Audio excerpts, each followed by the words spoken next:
আটটায় জরুরি বৈঠক ডেকেছে অন্তর্বর্তী সরকারের উপদেষ্টা পরিষদ। প্রধান উপদেষ্টার বাসভবন যমুনায় বৈঠকে বসবেন উপদেষ্টা পরিষদের সদস্যরা। যমুনার সামনে আছেন আমাদের সহকর্মী হাসিব বিল্লাহ। বিস্তারিত জানতে সরাসরি যুক্ত হচ্ছি হাসিবের সঙ্গে। হাসিব, বৈঠকটি কখন নাগাদ শুরু হবে এটি জানাবেন, এবং একই সঙ্গে বেশ কিছু ইস্যু যেহেতু রয়েছে, সমসাময়িক ইস্যুর সঙ্গেও গণজমায়েতের একটি ইস্যু রয়েছে, আওয়ামী লীগ নিষিদ্ধের একটি ইস্যু রয়েছে, কি কি বিষয় আসলে আলোচনা হতে পারে আজকের উপদেষ্টা পরিষদের বৈঠকে, কিছু জানতে পেরেছেন কিনা আমাদের জানাবেন।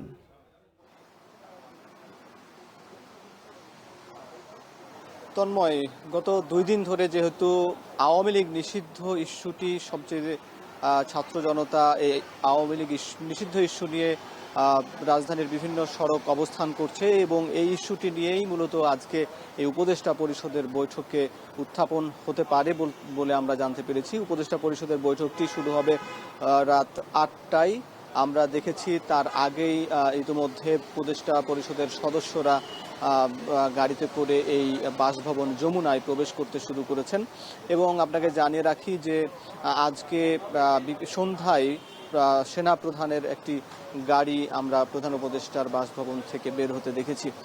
এবং একই সঙ্গে উপদেষ্টা পরিষদের সদস্যরা 8টায় বৈঠকে বসবেন এবং সকল উপদেষ্টারা এখানে অংশ নেবেন বলে আমরা জানতে পেরেছি। এবং এর সঙ্গে আপনি যেটি বলছিলেন যে এজেন্ডাগুলোর মধ্যে একটি অন্যতম এজেন্ডা, যেটা আমি শুরুতে বলছিলাম, আওয়ামী লীগ নিষিদ্ধ ইস্যুটা কোন প্রক্রিয়ার মাধ্যমে করবে কিনা এটি অন্তর্বর্তী সরকার উপদেষ্টা পরিষদ বিবেচনা করবে। এবং একই সঙ্গে যদি তাই হয়, ছাত্র জনতার যেসব দাবি ছিল যে একটি প্রজ্ঞাপনের মাধ্যমে সেটি করা, এবং একই সঙ্গে আসলে এটিকে প্রজ্ঞাপনের মাধ্যমে সম্ভব কিনা, এটি আইসিটি আইন যেটি সংশোধন করা হয়েছে সেখানে আবার দল নিষিদ্ধের কার্যক্রম, দলের বিচারের বিষয়টি সেখানে নেই, এখন সেই আইনটি আবার পুনরায় সংশোধন করা হবে কিনা সেটিও আলোচনা হবে। এছাড়া সন্ত্রাস দমন আইন, যেটি আওয়ামী লীগ 2009 সালে যে সন্ত্রাস দমন আইন ছিল, যেটির মাধ্যমে জামাতকে নিষিদ্ধ করা হয়েছিল, সেই আইনে কি নিষিদ্ধ করা হবে কিনা, এই বিষয়গুলো আলোচনার বিষয় থাকতে পারে। এবং একই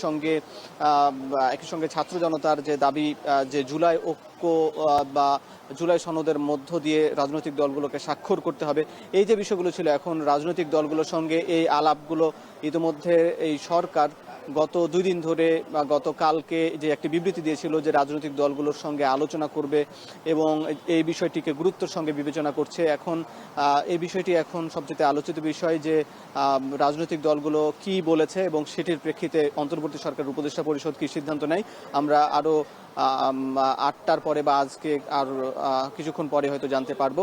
এই ছিল তন্ময় এই বৈঠকের পূর্বের খবর।